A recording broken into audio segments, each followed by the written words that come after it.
திருச்சியில நேற்று ஒரு மீட்டிங் நடத்தும் போது வெளியே வந்து போலீஸ்காரங்க வந்து அனுமதிக்கப்பட்ட கிரௌடை தாண்டி வந்தவங்களை தடுத்து நிறுத்தினா திமுக அராஜகம் ஒழிகன்னு கத்துறாங்க. அதை பார்த்து ஏடிஎம்கே காரனே டென்ஷன் ஆகும். ஏடிஎம்கே ஐடிவிங்க அதை கட் பண்ணி வீடியோ போட்டு ட்ரால் பண்றாங்க. ஏய் என்னடா இதுக்கு பேர் என்னடா?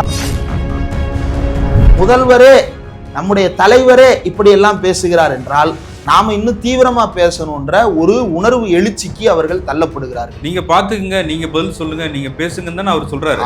நீங்க பேசுங்கன்னா ஸ்டாலின் முதலமைச்சரான பிறகு மாசம் 1000 ரூபாய் போறது 2 வருஷம் ஆச்சு. விஜய் வந்தாருல்ல 10 நாள்ல போட்டார் 1000 ரூபாய். மக்கள் வந்து இதை விஜய் கொடுத்தாரு அப்படின்னே அவரு சொந்த பணத்துல இருந்து கொடுக்குறாரு. ஆமா, சொந்த பணத்துல இருந்து கொடுக்குறாரு. ஒரு ஆணாதிக்க சிந்தனையில ட்ரம்ப்புக்கும் மோடிக்கும் விஜய்க்கும் ஏதாவது வேறுபாடு சொல்லுங்க. இல்ல, ஆனா மோடி நிராகரித்த மாநிலம்ல தமிழ்நாடு. விஜய் ஏற்றுக்கொண்டதுல அண்ணாமலை ஸ்டைலும் விஜய் ஸ்டைலும் வேற வேற கிடையாது, ரெண்டுமே ஒரே ஸ்டைல். அது RSS ஓட ஸ்டைல்.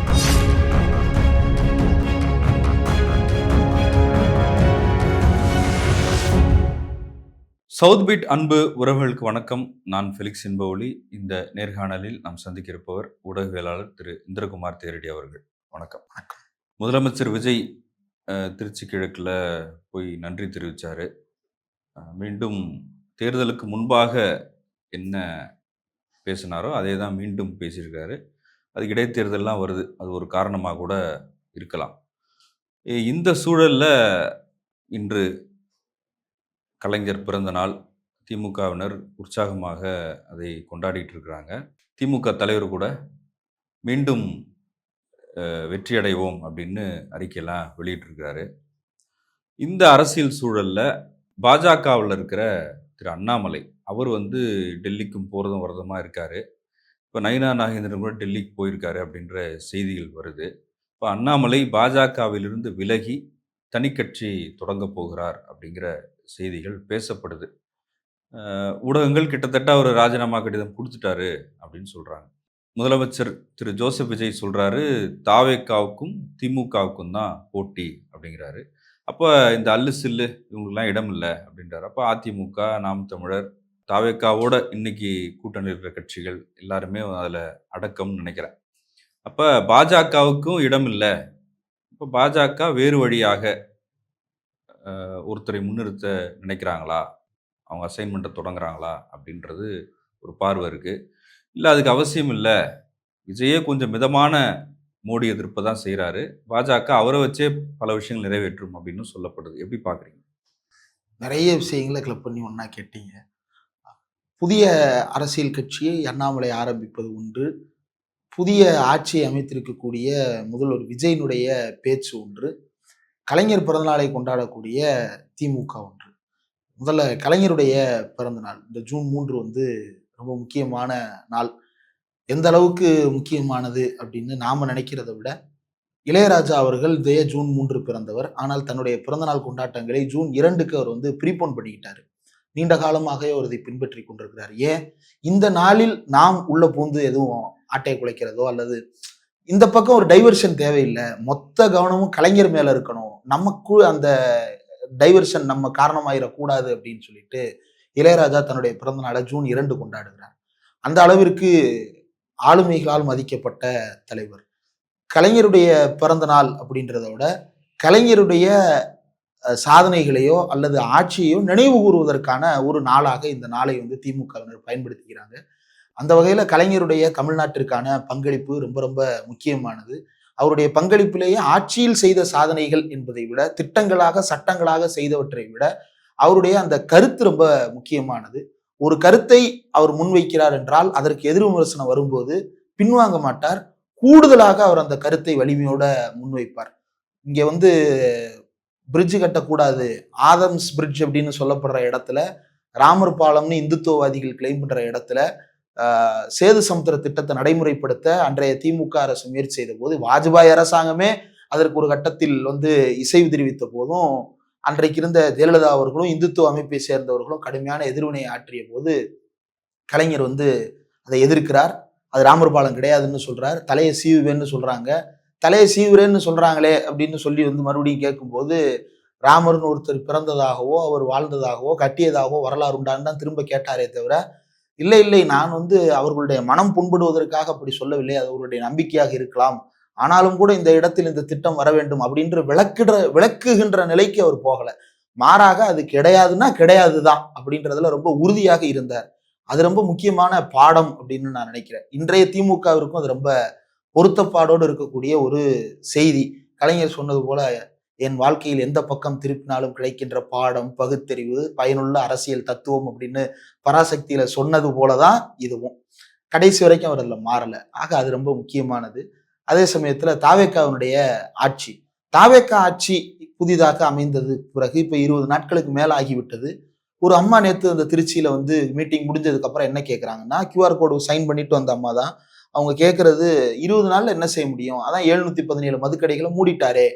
அமைச்சரே என்ன சொல்றாரு, 410 கடைகள் தான் பூட்டப்பட்டிருக்கு, மீதி எல்லாம் வந்து ப்ராசஸ் அப்படின்றாரு. மீதி எல்லாம் ப்ராசஸிங் அப்படின்னா நீங்க என்ன ஐடென்டிஃபை பண்ணலையா, அல்லது ஷிஃப்டிங் பண்றீங்களா, எதற்காக தாமதம் ஏற்படுதுன்ற கேள்வியை கேட்க வேண்டிய இடத்துல இருந்த ஊடகங்கள் என்ன சொல்றாங்கன்னா 717 மதுக்கடைகள் மூடப்பட்டு விட்டன செய்தி போடுறாங்க. அப்ப அது தவறான செய்தி, மிஸ்லீடிங்கான செய்தி, மக்களுக்கு பொய்யான ஒரு நம்பிக்கை ஏற்படுத்துகின்ற ஒரு செய்தி. அதை வந்து அந்த அம்மா ரொம்ப பெருமையா சொல்றாங்க.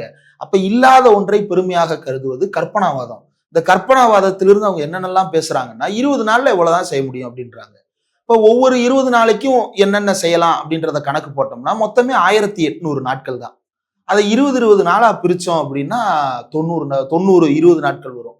அப்போ மொத்தமே 90 வகையான விஷயங்களை மட்டும்தான் செய்ய போறீங்களா? வேற எதையும் செய்ய மாட்டீங்களா? நாளைக்கு அவசரமா ஒண்ணு தேவைப்படுது சார், 20 நாள் டைம் ஃப்ரேமுக்குள்ள இவ்வளவுதான் செய்ய முடியும் அப்படின்னு காரணத்தை புதுசா சொல்லுவீங்களா? என்ன அந்த 20 நாள் காரணம்ன்றது வந்து ரொம்ப ரொம்ப எமோஷன்ல இருக்காங்க, ஒரு ஒரு உற்சாகத்துல இருக்காங்கன்னு கூட சொல்லலாம். இல்ல, உற்சாகத்தில் வைக்கப்பட்டிருக்கிறார்கள். அதான் அவங்கள பயன்படுத்திக்கிறாங்க. யார் ஆட்சியாளர்களோ ஆமா, அவங்கள பயன்படுத்திக்கணும்னு யார் நினைக்கிறாங்களோ அவங்க அதை பயன்படுத்திதான் நினைக்கிறாங்க. வந்தவங்க சாமானியர்கள் இல்ல, வந்தவங்க எல்லாம் QR கோடு கொடுத்து அழைத்து வரப்பட்டவர்கள். அவர்கள் எல்லாம் வந்து கட்சியினரால இவர்கள் எல்லாம் வர வேண்டும் என்று கருதப்பட்டவர்கள். அவர்கள் தான் கொண்டு வரப்பட்டிருக்கிறாங்க. அவங்க அறியாமையில இருக்கிறாங்க, அவங்க வந்து தவறான சிந்தனை ஓட்டத்துல இருக்கிறாங்க, உற்சாகத்துல இருக்கிறாங்க. அப்படின்னாலும் அவங்க இக்னரண்டா இருக்கிறதுக்காக எல்லா வேலைகளையும் தாவேக்கா தொடர்ந்து செய்கிறது. யார் செய்யறான்னா முதல்வரே செய்கிறார். எப்படின்னா, ஒரு கேள்வி கேட்டா அந்த கேள்விக்கான பதில சொல்லணும். அவர் பதில் சொல்றாரு, உண்மையிலே சொல்றாரு. எதுக்கெல்லாம் சொல்லியிருக்கிறாருன்னா, சட்ட ஒழுங்கு விவகாரம் குறித்து கேள்வி எழுப்பின போது உங்க ஆட்சியில வந்து போதையை ஊக்குவிச்சுட்டு போயிட்டீங்க, அதை நான் இப்ப ஃபேஸ் பண்றேன் அப்படின்னு ஒண்ணு சொன்னாரு. அது சரியா தப்பான்றதை அடுத்து பேசலாம். ஆனா ஒரு பதில சொல்லி இருக்கிறாரு, ரைட். அடுத்து விவசாயிகள் கடன் தள்ளுபடின்னு சொன்ன போது நிதிநிலை எனக்கு சரியா இல்லை அப்படின்றத ஒரு இதா சொல்றாரு. அதுக்கும் திமுக குறை சொல்லுகிறார். அதை குறை சொல்வதே ஒரு பதிலாக எடுத்துக்கொண்டாலும் கூட அது ஒரு பதில், ரைட். வந்தே மாதரத்திற்கு என்ன பதில்? அதையும் பேசல நேற்று மேடையில. PM ஸ்ரீ திட்டத்துக்கு என்ன பதில்? அதையும் பேசல நேற்று மேடையில. திருப்பரங்குன்ற ஆவணப்பட தடை செய்யப்பட்டிருக்கு திரையிட விடாம, அதுக்கு என்ன பதில்? அதையே பேசாம இருக்கீங்க. அப்போ எதையெல்லாம் திமுகவின் பக்கம் திருப்பி விட முடியுமோ அதையெல்லாம் ரொம்ப வெளிப்படையாக அவர் பேசுகிறார். எதுவெல்லாம் பாஜகவை நோக்கியான கேள்விகளாக இருக்குமோ அதையெல்லாம் அவர் கேட்காமல் தவிர்த்திருக்கிறார். அப்போ அவர் ரொம்ப தெளிவாக திட்டமிட்டு பாஜக எதிர்ப்பை எல்லாம் முன்னிலைப்படுத்த முடியாது என்ற செய்தியை நேற்று சொன்னது ஒன்று. இரண்டாவது, அவர் என்ன செய்கிறார் என்றால், இதிலிருந்து மக்களை வந்து வெளியே வச்சு என்ன செய்யறாருன்னா உணர்வு நிலைகளை தூண்டுகிறார். ஒரு உற்சாகம் அளிக்கிறேன் என்கின்ற பெயர்ல அவங்கள வெப்பனைஸ் பண்றாரு. எப்படிலாம் வெப்பனைஸ் பண்றாருன்னா, அவர் பேசாம ஒரு வார்த்தையை கேப் விடுறாரு. கவர்ச்சின்னு சொல்றீங்களே, நான் என்ன, சரி வேணாம் அப்படின்றாரு. நான் என்ன அப்படின்னு அந்த டேஷ் விடுறாரு இல்லையா? இது எதற்காக அப்படின்னா, ரசிகர்களை ப்ரொவோக் பண்றதுக்காக, தன்னுடைய தொண்டர்களை ப்ரொவோக் பண்றதுக்காக. இவர் பேசாம விட்டது ரசிகர்கள் பேசணும்ன்றது ஒண்ணு. ரெண்டாவது, முதல்வரே நம்முடைய தலைவரே இப்படி எல்லாம் பேசுகிறார் என்றால் நாம இன்னும் தீவிரமா பேசணும்ன்ற ஒரு உணர்வு எழுச்சிக்கு அவர்கள் தள்ளப்படுகிறார்கள். நீங்க பாத்துக்குங்க, நீங்க பதில் சொல்லுங்க, நீங்க பேசுங்கன்னு தானே அவர் சொல்றாரு. நீங்க பேசுங்கன்னா, இப்ப முதல்வர் ஸ்டாலின் இருந்தாரு, அவர் பேசின போது என்னைக்குமே கண்ணியம் தவற மாட்டாரு, ரொம்ப நிதானமா பேசுவாரு. தொண்டர்கள் அமைதி காத்திருங்க, கழகம் இருக்கு, கட்சிக்காரங்க இதற்கு தக்க முறையில பதிலடி தாருங்கள், அதை தான் சொல்லுவாரே தவிர உணர்வை தூண்டி அவர்களை கண்டபடி பேசுவதற்கு ஸ்கிரிப்ட் கொடுப்பாரானா கொடுக்க மாட்டாரு. இவர் அந்த கண்டபடி பேசுவதற்கு வாயில நல்லா வந்துரும் அப்படின்னு சொல்றாரு. இப்ப இதெல்லாம் வந்து டூல் கிட்டு. யாருக்கு? தாவேகாக்காரர்களுக்கு. Signaling and tool kitting, supplying the tool kit. இந்த ரெண்டையும் பண்ணி இணையதளத்தின் மூலமாக ஒரு வெறுப்பு பிரச்சாரத்தை முன்னெடுப்பதற்கு தொண்டர்களை வெப்பனைஸ் பண்றாரே தவிர அரசியல் மயப்படுத்தவில்லை. அப்படி அரசியல் மயப்படுத்துபவராக இருந்தால் இது மாதிரியான பேச்சுக்களை காரசாரம் என்கின்ற பெயரில் இந்த அபத்த ஆபாசமான உரையை பேசி இருக்க மாட்டார். அப்போ அவருடைய நோக்கமே வேறு ஒன்றாக இருக்கிறது. இந்த கலாச்சாரத்தை தமிழ்நாட்டில் அறிமுகப்படுத்தியது யார் அப்படின்னா ஹெச் ராஜா வகைராக்கள். அதை இளைஞர்கள் மத்தியில ஹெச் ராஜா வகைராக்கள் இந்த மாதிரியான பேச்சுக்களை எல்லாம் பேசும்போது இளைஞர்கள் ரசிக்கல. ஹெச் ராஜா வெற்றியடைய முடியல. ஹெச் ராஜாவை இளைஞர்கள் ரசிக்கல. ஏன்னா ஹெச் ராஜாவினுடைய தலைமுறையே வேற. ஆனா அண்ணாமலை அதை பேசினாரு. அண்ணாமலை பேசினதை ரசிச்சாங்க. அண்ணாமலை பேசினதை ஊடகங்கள் சிலாகிச்சாங்க. அண்ணாமலை இது போன்ற ஆபாசமான கருத்துக்களை பேசும்போது ஊடகங்கள் கண்டிக்க தவறின. எப்ப செந்தில் பாலாஜி அவருடைய தம்பி குறித்து ரொம்ப கொச்சையான ஒரு கருத்தை பேசுறாரு. அந்நேரத்திலே இருந்த பத்திரிகையாளர்கள் ஒன்னும் மைக் ஆஃப் பண்ணியிருக்கணும். இல்லைன்னா அவர் பேசினதை டெலிகாஸ்டிங் ரூம்ல இருந்தவங்க பிசிஆர்ல இருந்தவங்க மியூட் பண்ணியிருக்கணும். எதுவுமே பண்ணல. அது அப்படியே ஃப்ரீ ஃப்ளோவா அனுமதிக்கிறாங்க அப்படின்னா அது அந்த கட்சியினுடைய தொண்டர்களை தானே வெப்பனைஸ் பண்ணுது. பாஜகவினுடைய தொண்டர்களையும் அண்ணாமலையை ரசித்த இளைஞர்களையும் தானே வெப்பனைஸ் பண்ணுது. அப்ப இதை அறிமுகப்படுத்தி வைத்தவர், இந்த கொடூரமான கோர ஆபாச பேச்சு கலாச்சாரத்தை அறிமுகப்படுத்தியவர் அண்ணாமலை அவர்கள் தான் அப்படின்றத நான் மட்டும் இல்ல, மூத்த செயற்பாட்டாளர்கள் ஆதவன் தீட்சணியா போன்றவர்கள் வெளிப்படையாகவே அதையெல்லாம் எழுதியிருக்கிறாங்க.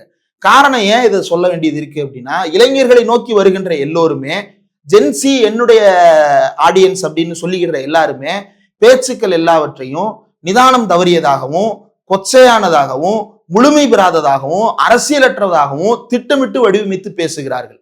அதை நீங்க பிரபாகரன் தமிழரசு அவர்கள் எழுதின அந்த war room behind the TV case விக்டரின்ற அந்த கட்டுரையில கூட நீங்க பாத்தீங்கன்னா இதுதான் அதனுடைய சாராம்சமாக இருக்கும். அவங்க எதையுமே முழுசா சொல்ல மாட்டாங்க, அரசியலோட சொல்ல மாட்டாங்க, எல்லாத்தையும் அறகுறையா சொல்லுவாங்க.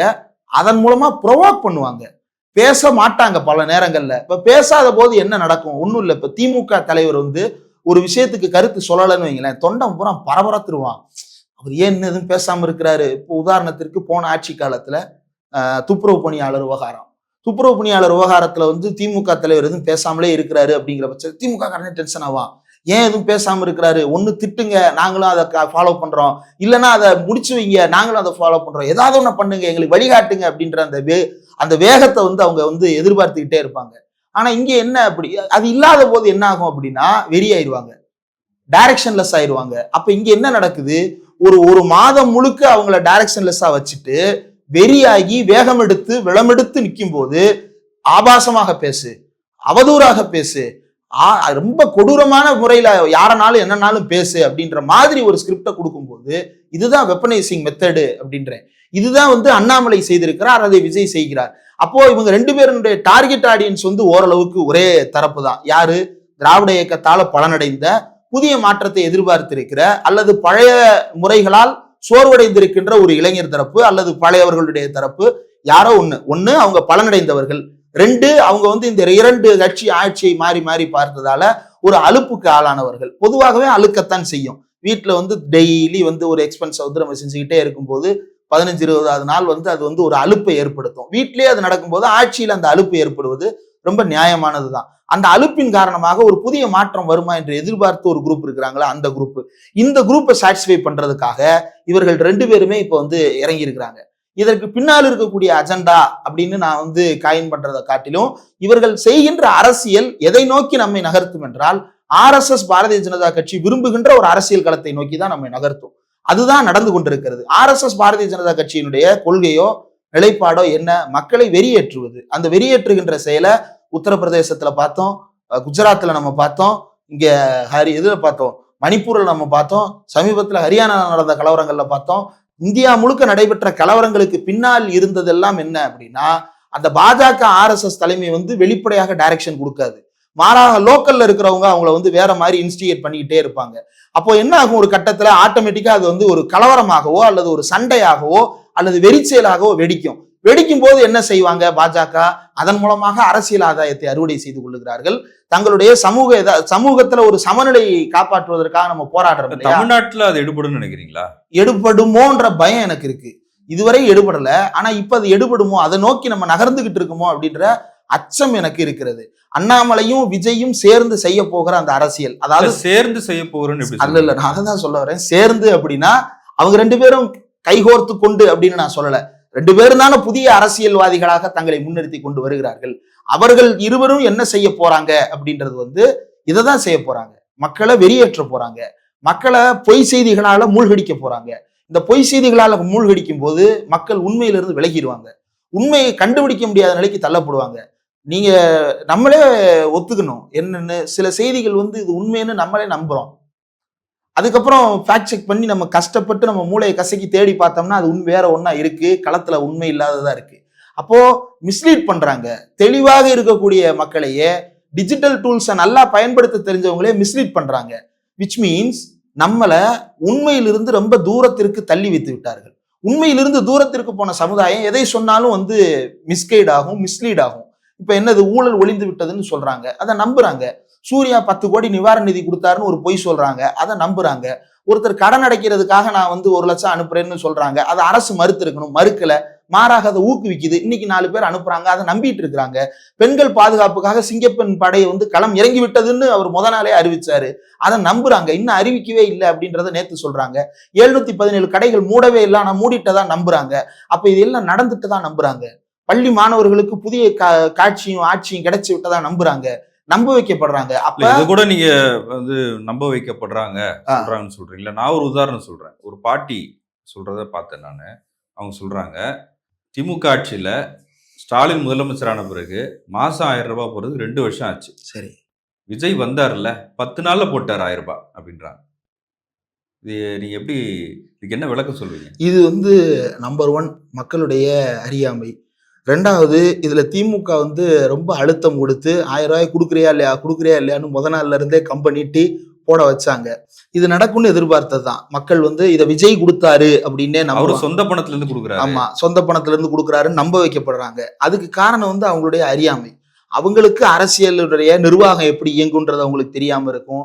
அதை பயன்படுத்தி கொண்டு இப்போ ஒண்ணும் இல்லைங்க, அவங்க ஏன் அதை பேசுறாங்க, யாரோ ஒருத்தர் போய் சொல்றாரு அவங்ககிட்ட, விஜய் கொடுத்துட்டாருமா, அவர் சொந்த காசுல இருந்து கொடுத்துட்டாருமா, ஏன்னா கஜானா காலிமா அப்படின்றத யாரோ ஒருத்தர் அந்த பாட்டிகிட்ட போய் நம்ப வச்சிருக்கிறாங்க.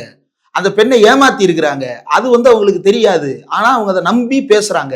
இப்படி ஒருவேளை பண்ணிருக்கலாம் இல்லையா சொந்த காசுல. இப்ப எம்ஜிஆர் அப்படிதானே நம்புனாங்க மக்கள்.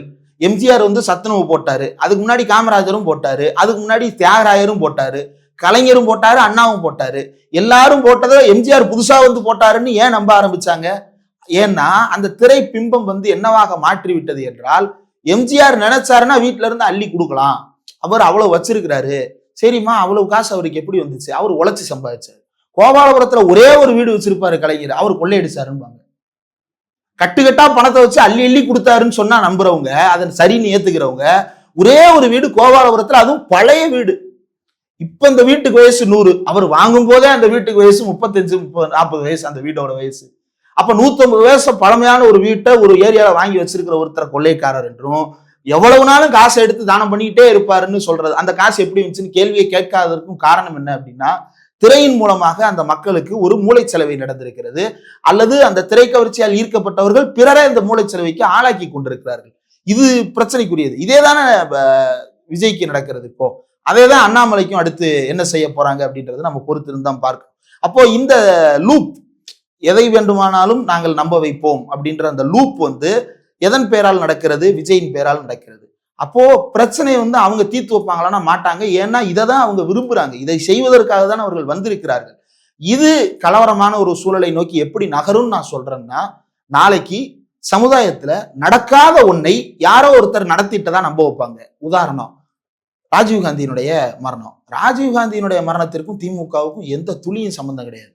ஆனா ஏன் அவங்க ஒரு ரிப்போர்ட்டே எடுத்தாங்களே, அரசு வந்து ஒரு ரிப்போர்ட்டே எடுத்தாங்களே, நம்ம சமீபத்தில் கூட ஜி5ல வந்து டாக்குமெண்ட்ரியா வந்துச்சு, அதுலயாவது யாராவது திமுக காரன் தொடர்புல இருந்தானா? கிடையாது. எந்த வகையிலும் திமுகவுக்கு சம்பந்தம் இல்லாத ஒன்றை வைத்து ராஜீவ் செத்த உடனே ஜெயலலிதா என்ன பண்ணாங்க, ஜெயலலிதாவோ அதிமுகவோ என்ன செய்தது? உடனடியாக திமுகவை அது காரணமாக சொல்லி அன்றைக்கு திமுக காரர்களுடைய வீடுகள் சூறையாடப்பட்டன, திமுக காரர்களுடைய சொத்துக்கள் கொள்ளையடிக்கப்பட்டன, வீடுகள் உடைத்து நொறுக்கப்பட்டன, திமுக காரர்கள் அடித்து நடு ரோட்டில் வீசப்பட்டார்கள். இவ்வளவு சித்திரவதைகளை அன்றைய திமுக அனுபவித்தது. எதன் பேரால? ஒரு பொய்யான செய்தியின் பேரால. அப்போ ராஜீவ் படுகொலை மாதிரியான ஒரு துயரமான சம்பவம் நடக்கும் போது இப்படி மிஸ்கைட் பண்ணப்படுறாங்க இல்லையா? இதே போல நாளைக்கு நடக்காத ஒன்றை, ஏதோ ஒரு இடத்துல யாருக்கோ ஒரு ஆபத்து, திமுக காரங்க இப்படி பண்ணிட்டாங்க அப்படின்ற ஒரு வதந்தி பரவினால் திமுகவை விட்டுருங்க. ஒரு இந்து சாமியாரை இப்படி பண்ணிட்டாங்க, அல்லது இந்த ஊர்ல இந்து மக்களின் உரிமைகளுக்காக பேசியவங்களை இப்படி பண்ணிட்டாங்கன்னு சொல்லும் போது என்ன ஆகும்னா, உடனே கலவரத்துக்கு போக மாட்டாங்க. ஓஹோ, ஒரு வேலை பண்ணியிருப்பாங்க போல, வாய்ப்பு இருக்கு அப்படின்னு நம்புவாங்க. அப்ப தள்ளி நீங்க என்ன நிற்பாங்க. சொல்ல வரீங்கன்னா, அதே விஜய் ஸ்டைல்ல அண்ணாமலையும் பண்ணுவாருங்கிறீங்களா? அண்ணாமலை ஸ்டைலும் விஜய் ஸ்டைலும் வேற வேற கிடையாது. ரெண்டுமே ஒரே ஸ்டைல். அது ஆர்எஸ்எஸ் ஓட ஸ்டைல். அது இந்துத்துவவாதிகளுடைய ஸ்டைல். அது யாரெல்லாம் இந்த சமுதாயத்தில் நல்ல விஷயங்கள், சமத்துவமோ சமதர்மமோ இருக்கக்கூடாது என்று நினைக்கிறார்களோ அவர்களுடைய ஸ்டைல். இது ஒரு நியோ லிபரலா நீங்க உலகம் முழுக்க இது நடந்து கொண்டிருக்கிறது. அமெரிக்காவை எடுத்துங்க, மற்ற நாடுகள் எடுத்துங்க, மேற்குலக நாடுகள் எடுத்துங்க, எல்லா நாடுகள்லையுமே இதே மாதிரியான பாணி என்பது ஒரு யதார்த்தமாக, புதிய யதார்த்தமாக மாறிக்கொண்டே இருக்கிறது.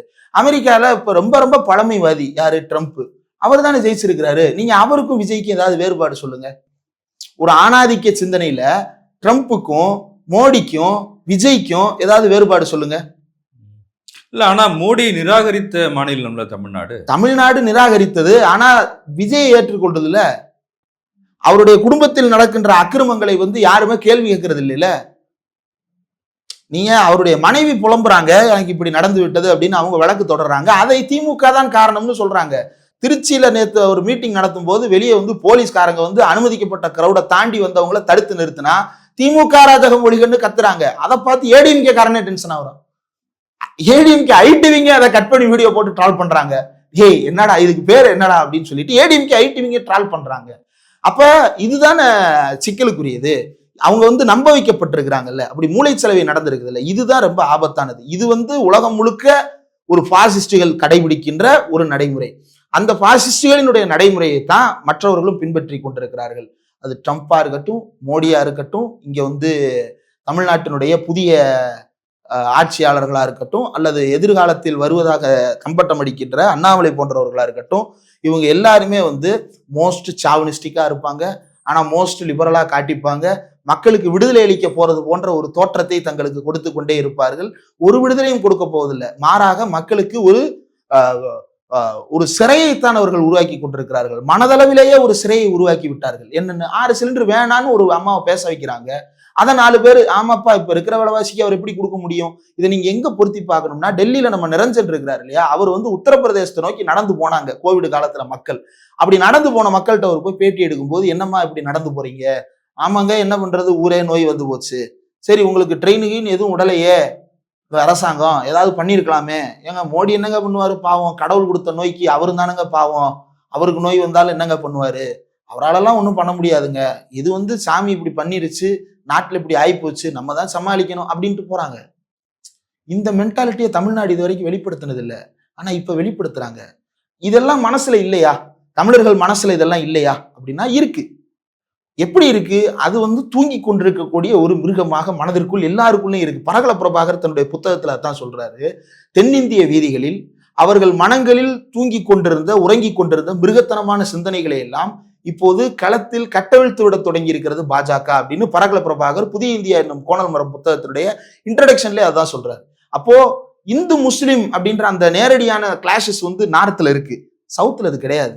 அதனால இங்க அது எடுபடலை. ஆனா இங்க என்ன இருக்கு? சாதி இருக்கு, இங்க மதம் இருக்கு, இங்க ஆணாதிக்கம் இருக்கு. அந்த சிந்தனைகள் எல்லாம் மனசுக்குள்ள இருக்கத்தான் செய்யுது. அதை வெளிப்படுத்த முடியல யாராலையும். ஏன் வெளிப்படுத்த முடியல? ஒரு முற்போக்கான அரசுகள் அமைந்திருந்தன, அவை வெளியில் இதை பேசுவதை கடுமையாக கண்டித்தன. அதனால இதை பேசாத நிலை இருந்தது. இப்ப நாளைக்கு புதிய யதார்த்தமாக இதை பேசுகின்ற ஒரு அரசு வந்துருச்சுன்னா மறுபடியும் இந்த மிருகங்கள் எல்லாம் ரோட்டில் இறங்கி இந்த கூச்சல்களை எல்லாம் வெளிப்படுத்த தொடங்கிவிடும். அதனுடைய ஒரு பகுதி தான் ஆணாதிக்க சிந்தனையை வெளிப்படையாக பேச தொடங்கியது. அதனுடைய வெளிப்பாடு என்ன?